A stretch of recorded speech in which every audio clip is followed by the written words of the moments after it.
That's the true witness of a believer. Is God still good when your life is falling apart? Yeah. Because if he's not, then he was never Lord and Savior. He was only Lord and Savior over the good times. And we don't get Jesus in part. We have to have all of Jesus. And so, yeah, I had a car crash a couple of weeks ago. I was heading to the airport in Nashville to go to Denver in Colorado for a show, and my truck slid off the freeway in ice and flipped across the motorway and rolled. And I was fine. I walked out through the windshield, got my guitar, and the guy who I almost hit said he wanted to bring me to the hospital. And I said, well, I got to go to the airport. And this young man drove me to the airport, and we talked about Jesus the whole way. God was still good when I'm going across the ice.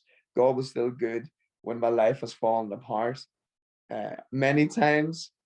And I think that's why even the song Come What May, it was funny because when I was walking through the airport after having the crash, my drummer turned to me and he said, well, that's what you get for writing songs like Come What May. because God is going to, I don't want to say that, but it's like, I think God is going to call on us. So if we have said something, we have declared something, I think there's a very high probability that God is going to put that to the test, you know? And so in my life, there've probably been too many opportunities where he's put it to the test and I've been found wanting. But I think finally I'm in a place where I realize that he's good no matter what I have, no matter where I am, no matter the situation. And because of that, that's where you talk about I can do all things. I can do all things. It's not this, I'm going to jump out my window and fly like a superhero. It basically talks about the idea that we can have joy, we can have great peace, we can have hope, no matter where we find ourselves. And the human experience is a very broad, messy one. And I'm thankful for it. I have to ask, because obviously I watched some of your interviews and so on. And I think that was one of the most beautiful things for me was very often, a lot of people make gospel music, Christian music, but it's very much to please mainstream audience and stuff. And even when I was listening to your interviews, you could hear your passion for Christ. And that really stood out for me. It wasn't just you were doing this music to please anyone, because that's not what it's about. It's absolutely to glorify the name of Jesus. And that was so beautiful to actually see. Well, thank you. I don't think very highly of myself. I'm thankful for the success and for the opportunities we have, but I realize all of those things are just the kindness of God. I'm not stupid enough to confuse having a successful career with blessing. Blessing in my life is that I wake up in the morning and my wife still wants to hold my hand. Blessing is waking up knowing that I am a man who wrestles with sin and God still doesn't push me away. Blessing is having a God who at my worst still sees eternity in me. And so why it sounds like I sing about Jesus is because that's all I want to do. And I want to be there for broken, messy people just like me, and remind them that you don't have to come to God clean. Even the believer, like it breaks my heart when I see believers wrestling with depression and anxiety and other people telling them that they're not living a godly enough life. And that's why my job was to tell them, go easy on yourself. You're just a human and God can carry that too. It's okay to be a mess, you know. And I suppose God uses us all differently, you know. And I'm thankful for the wee part that he's given me to play. Because he could choose anyone, you know, to do what I do. Like there are more talented people, more articulate men, you know, more handsome men, you know, there's plenty of men that God could choose to do what I do. But he asked me.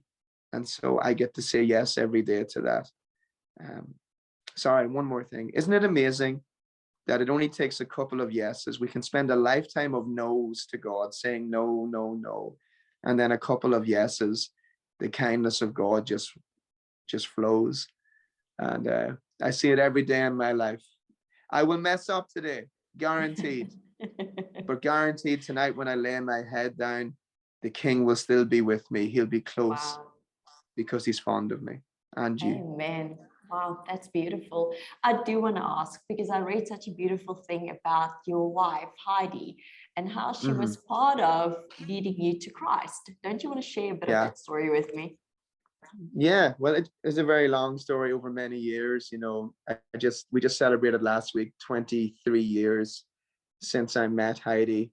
She was 17, I was 19. I met her on a street in Galway City in the west of Ireland, and we fell in love as babies, just kids. And we had so many years of damage. We caused each other a lot of hurt. I was responsible for most of it.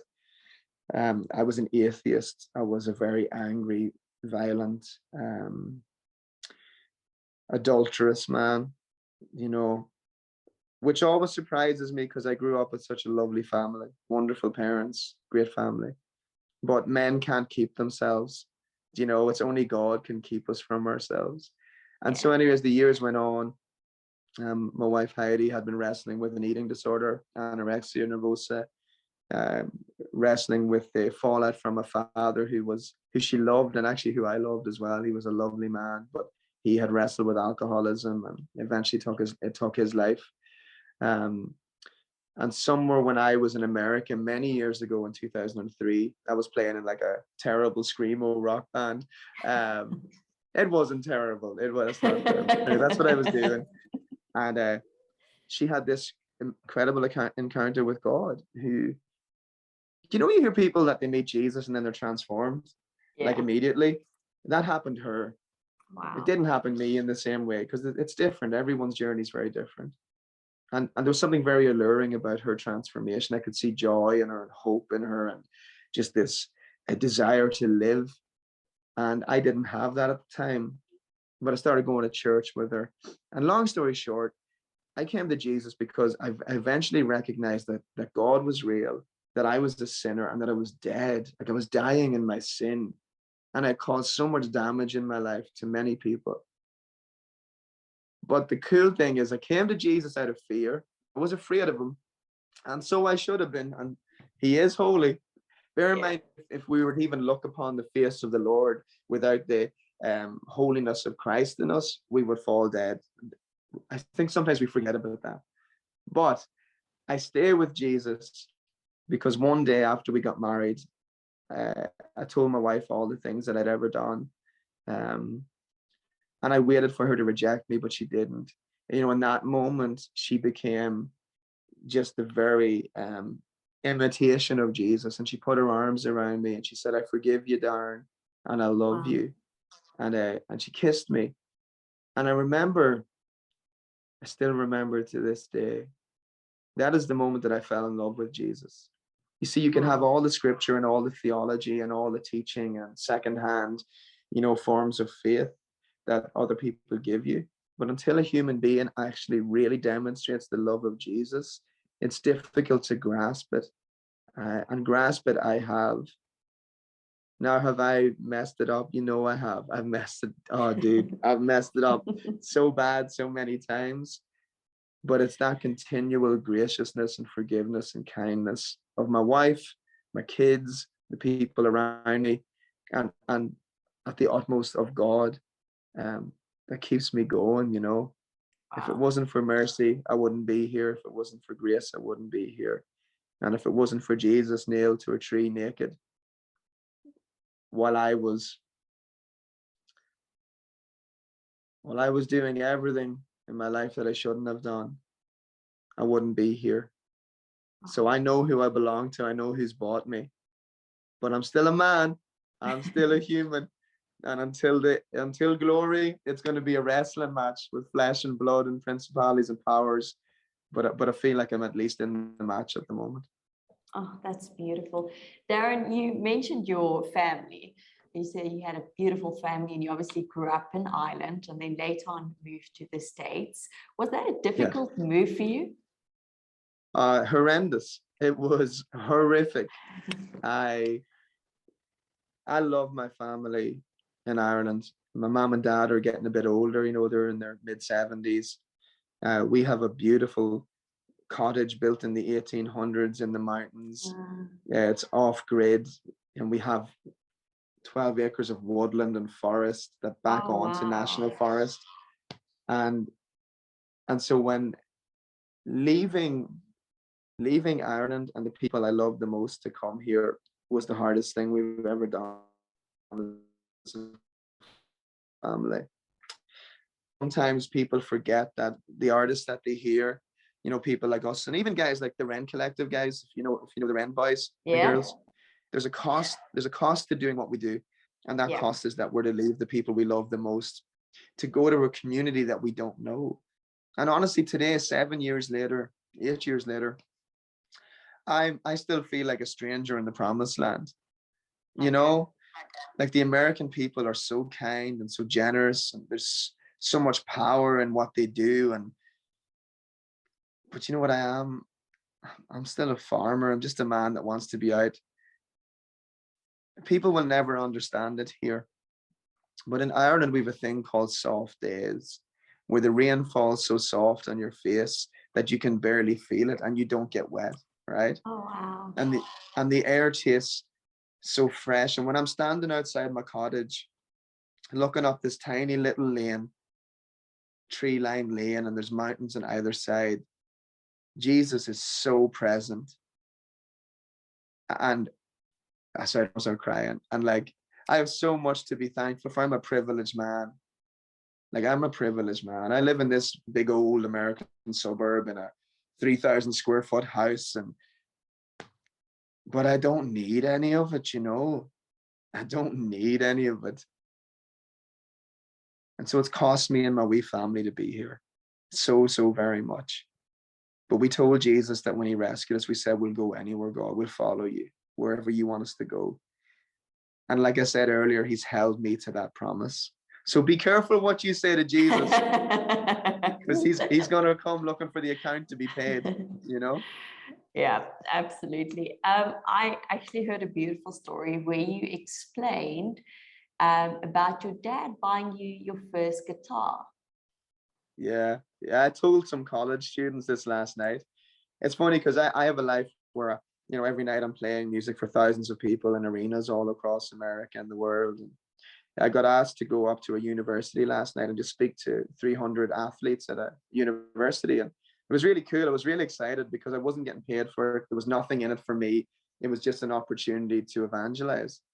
And so I went up and I told them a little bit about this story. And essentially, I have these photographs of my dad from, the 60s and 70s, where he's in like an Elvis Presley kind of straight black suit, and he's sitting in some heather on a mountain bog in Ireland with a beautiful sunburst guitar.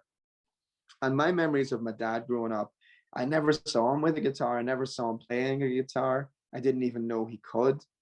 Um, and we grew up in poverty is a strange word because it's relative, but we grew up, fairly poor. It was tough times. Um, and when I was 13, my dad, who had sold his guitar when I was 2 years old to buy groceries for our family, he didn't buy himself a guitar when he could afford it. He bought me one. Um, And it really demonstrated to me what the love of a father is like, that you will take what you have, and instead of giving more to yourself, you will take it from yourself and give it to the people you love so that they can grow. And I say it to my kids every night. I'm like, kids, I want you to be a better man than me. I pray it for them and I believe it for them, that they'll be better men than me, that they'll be men who are so determined to be holy like Jesus is holy, that everything I've done will pale in comparison. And at the end of the day, when all I do is said and done and I go to be with the Father, I hope, I hope that where I leave them, my highest point will be just where they start, you know.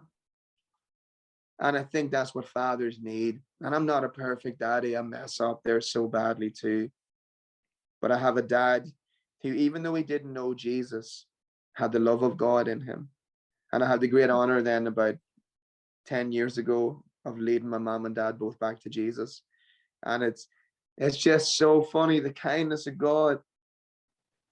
Before the sun goes down, I'm going to mess this thing up again. And Jesus is still going to be there. Not so I can abuse grace, but so that he can just continue demonstrating his love for me.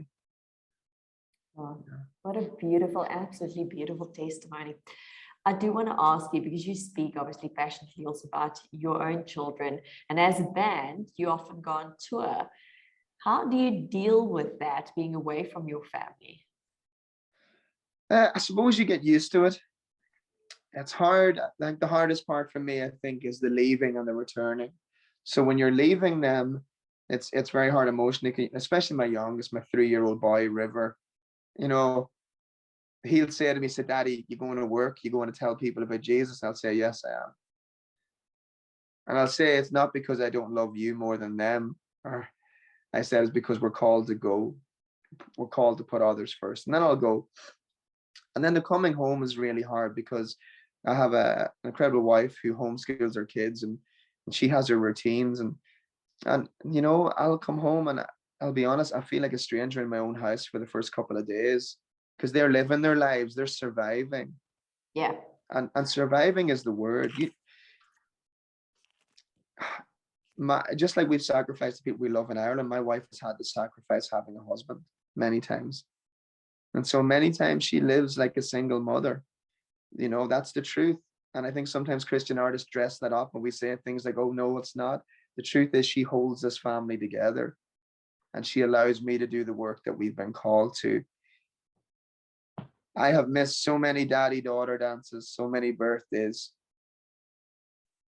so many football games, so many play dates, so many nights dancing with my wife. But you'll hear this said in church sometimes. You'll hear people say, if what you do causes difficulty for your family, it's probably not the calling of God.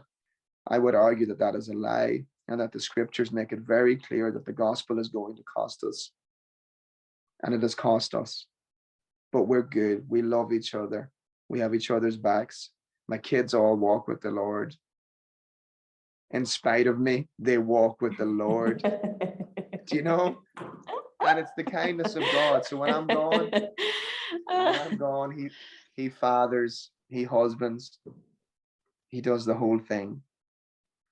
Do you know, I'm sorry, and this might be off topic, but in America, people make gods out of their families. They make gods out of it. It's like family is the highest form of living.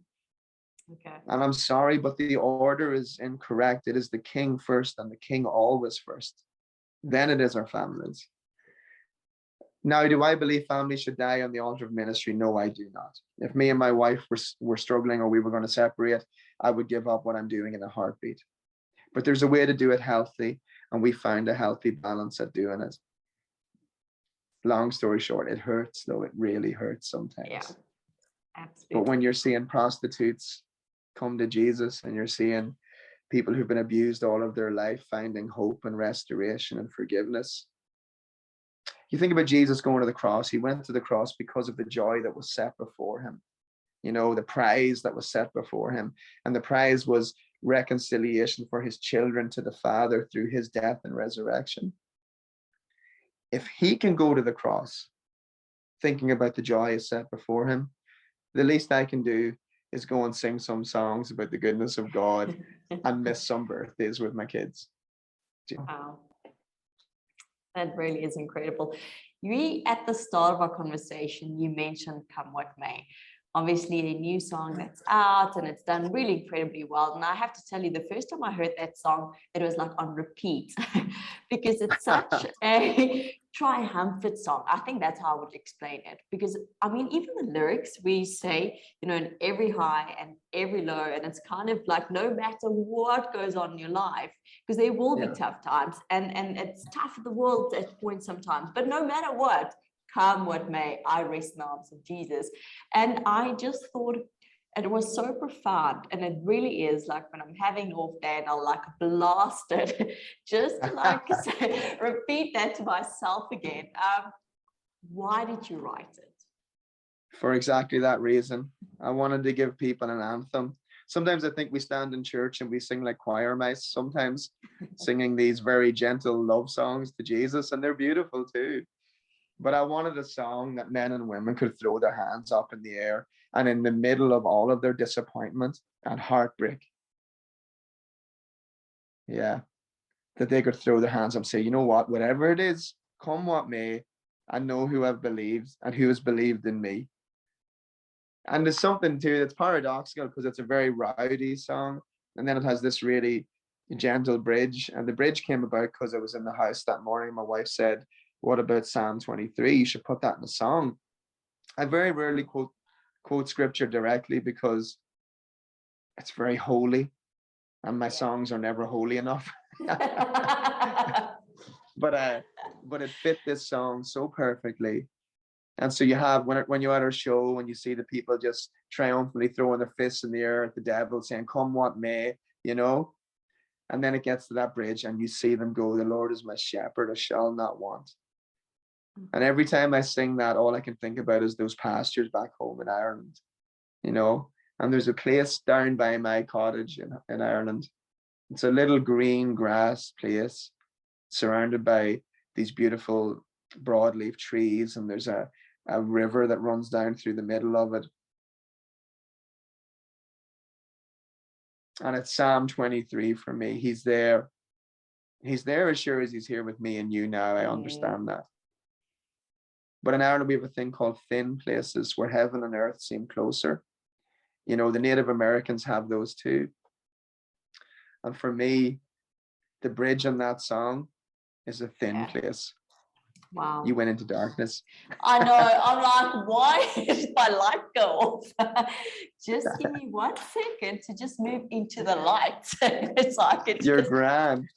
My God, that was like the strangest thing. I'm like, oh wow, there's no light. I can't see anything. Okay, I've moved into some light again. Let's come what may. We're gonna keep going.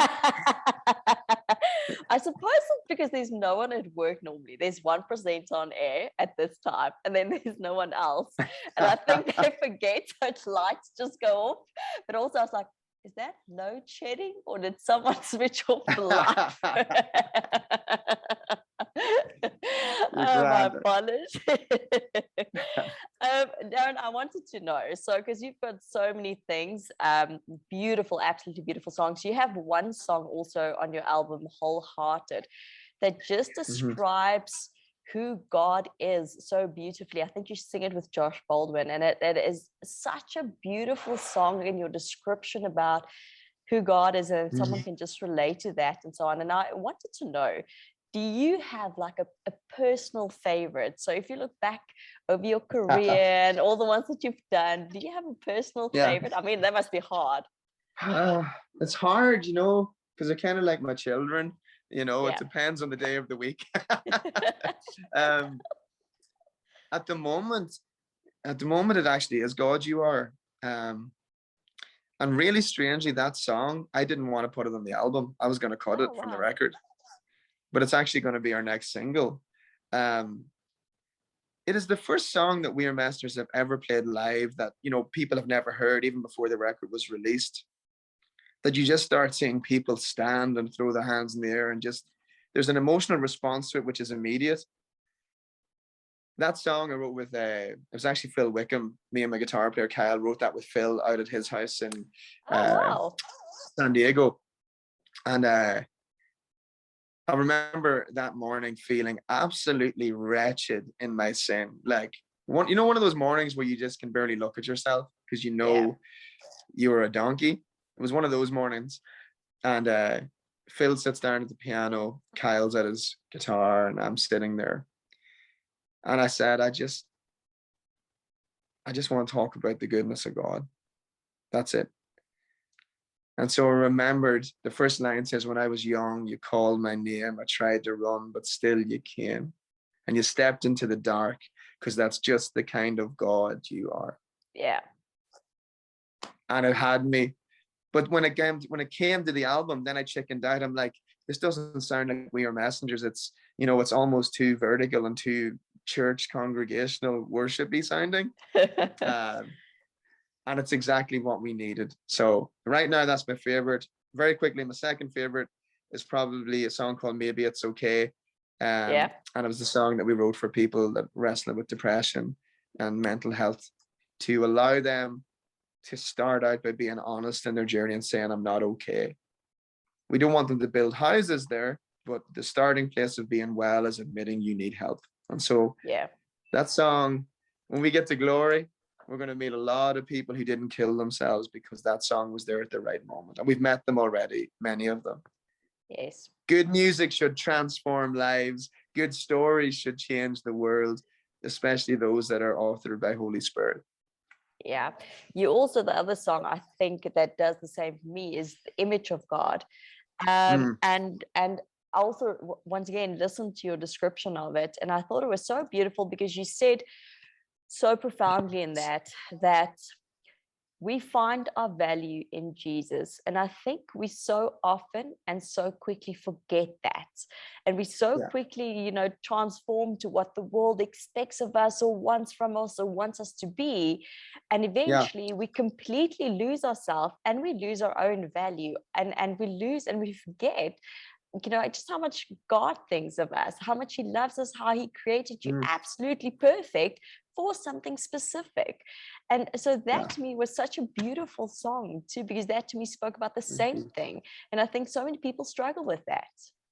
Well, it's just identity, the enemy tries to steal our identity all the time.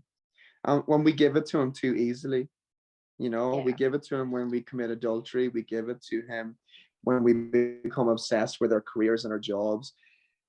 We give it to him when we judge people based upon the color of their skin or their backgrounds or their social classes. And I don't know, you may not be able to use this in air, but what people don't realize about the song Image of God is I actually wrote it after partnering with an organization that helps young girls who are wanting abortions.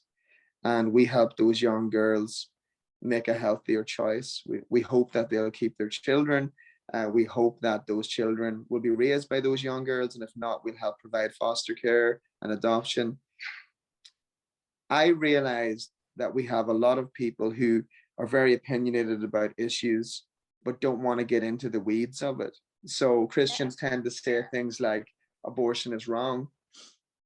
And I did for many years, without realizing I was a problem, because every time I looked at pornography or I did something that was outside of the boundaries of scripture, I fed into that problem.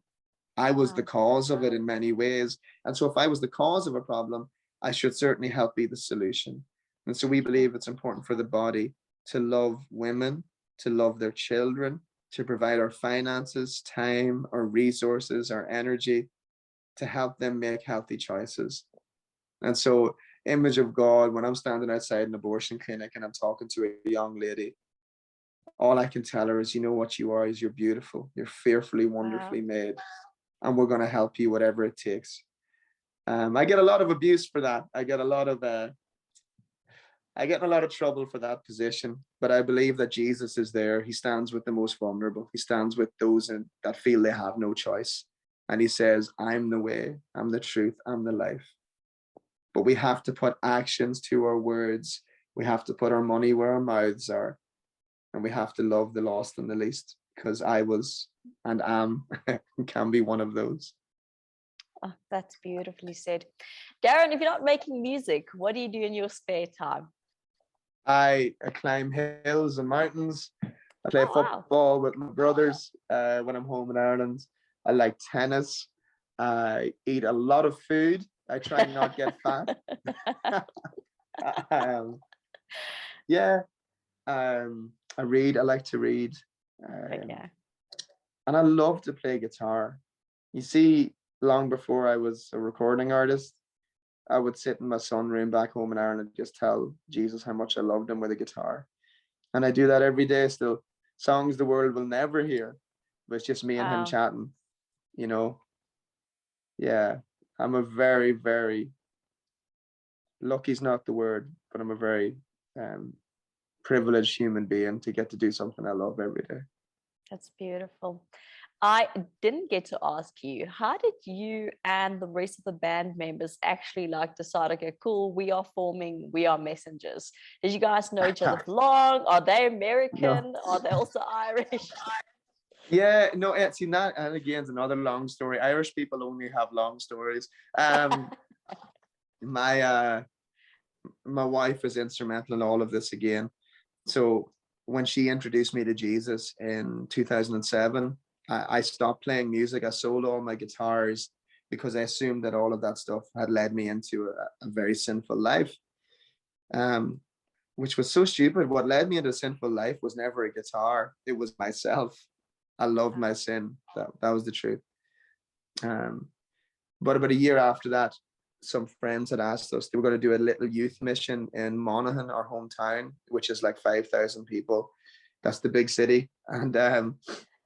And they didn't have anyone to play guitar, so they asked me, and I said, okay, I can try. I'll do it. I'll do it. And then they had nobody to sing, and I had never sang in my life, really. And so I said, I can try sing. I don't know if I can. And that was 2011, I think it was, or 2009, or 2010 or 11. And so I went and I sang at this little youth mission. And every night people were coming to Jesus, people were being healed in a community where people don't know Jesus. It was as close to real revival as I have ever seen. It was astoundingly beautiful. And for 3 years, my wife and I and our friends and my little brother, who she led to Jesus as well. She's so instrumental in my story, We'd travel around Ireland. At the weekends, we'd load our little car up and we'd go tell people what we knew about God, which wasn't much other than that he was good and could rescue us. And so in 2014, I told my wife, I said, there's something else happening here. I'm not sure what it is. But she came to me one day and she told me that God had told her that I was to leave my job in 2014.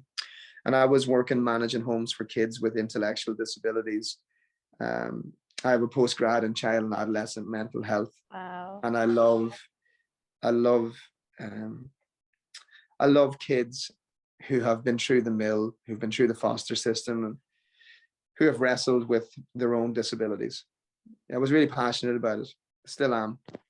And so I said no, I didn't want to. And then God, as he always does, told me one day very clearly, I'm a stubborn man. And he told me, and I can't say it on air because there may be an Irish slang word in it, but he told me, do it now or don't bother. All right. Oh, wow. So I went in, I handed my notice in to both of my bosses. And for 9 months, I just kind of waited, and we wrote songs and we went into schools and taught people about Jesus, did all these good things, but none of them felt right. And so after the end of the 9 months, I was outside my oldest son's school. He was 5 at the time. He was 5 when we moved here. That wee man. He's such a brave wee boy. He was 5, and I was praying outside, and I said, Jesus, can I go back to work? I want to take care of my family. And the next day, Warner Brothers out in Nashville called me and asked me would I fly out. So I came out, and they offered us a record deal. We were very hesitant. We didn't really want it. And the Lord was very clear again. He said, come out to America. So I very rarely have told this story, actually. It's interesting to me. But I offered everybody that was in our team, we were in a little band called the Remission Flow. I told them all, listen, there's this record deal on the table. I didn't tell them that the record deal was for me. It was for me. Oh, wow. I said, would you guys like to come with me? So I didn't tell them that. I just said, you guys want to go do this? And one by one, each of them couldn't. Each of them had commitments. Each of them heard God calling them to something else. And so at the end of it, it was just me and my wife. And she was absolutely. And the second part of this story I never talk about, because sometimes Christians like stories that wind up, all bowed together beautifully, and it's perfect little story. That's not our story. So we came out here. My wife thought that it would be something like it was in Ireland, where we traveled together and we did conferences and worship music together. And we've done a little bit of that. But for the most part, God really drove me towards writing songs that start conversation about Jesus. So less from the evangelism side and more from the conversational side. And it led us down this road where initially we couldn't travel together because we were stone cold broke. We had nothing. And then when we did get to the point where we were maybe able to travel together, it had got to the point where I didn't want my whole family living on the road. They already live in a strange country. I didn't have the capacity to be a good daddy and a good husband and a good band leader and a good small business owner. And so I made the choice that I was going to continue doing it on my own. And you were one of the first people I've ever said to this at a radio station. And it has hurt my wife. It hurt my wife because I left her behind, you know. And we've been in counseling, and I have absolutely repented and told my wife that I was a coward. I should have told, because I knew that was the journey. I knew it was the road, but I didn't have the courage to tell her when I should have told her. And so in the last 2 or 3 years, we found a really healthy place again. The Lord is using her beautifully in local church. But I left my wife behind, and it's one of the biggest regrets of my life. But I had to take that road on my own. I had to do it.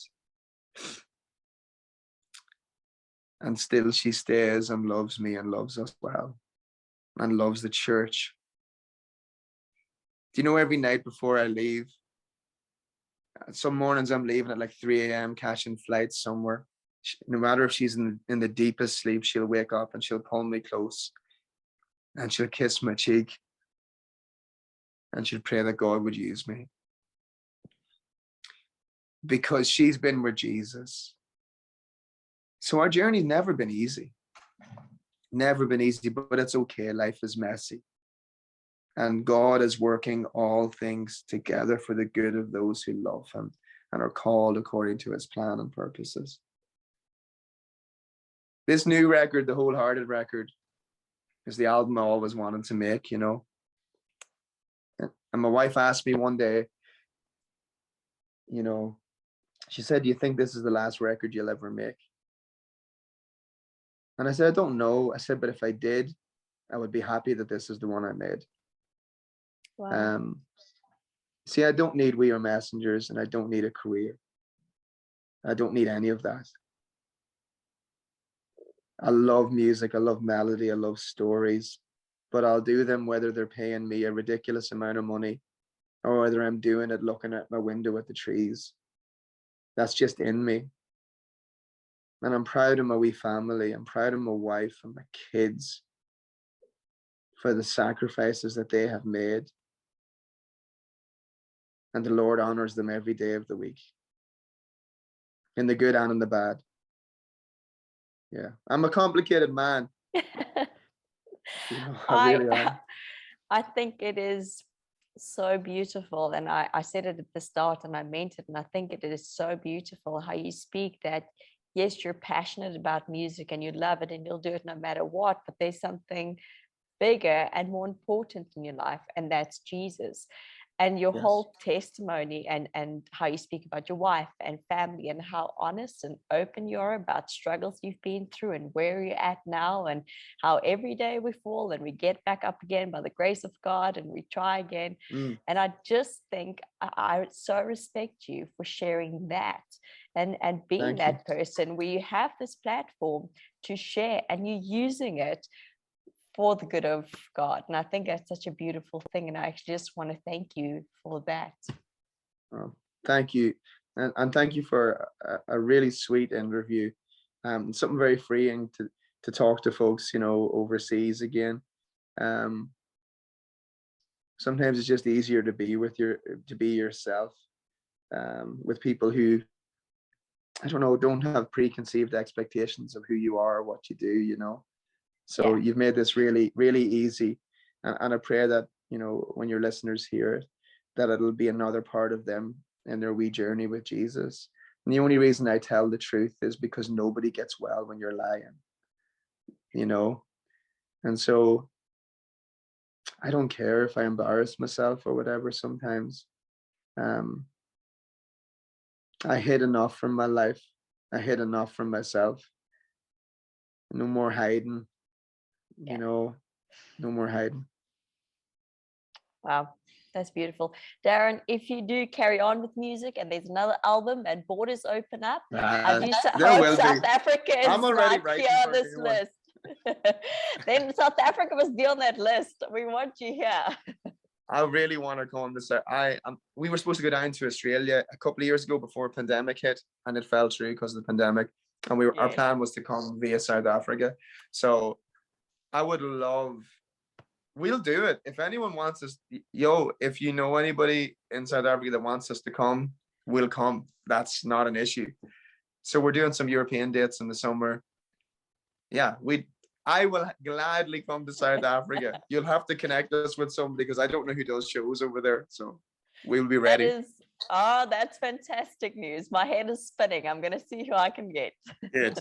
Well, you hit me up if you know, and I'll connect you with our team because we would love to. We absolutely.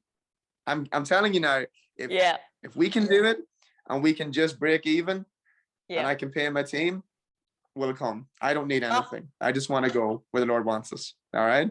Wow, that sounds good. I like that. Darren, thank you so much for taking time to chat to me. It was so fantastic. It was a joy. Thank you. Right. Enjoy the rest of your night.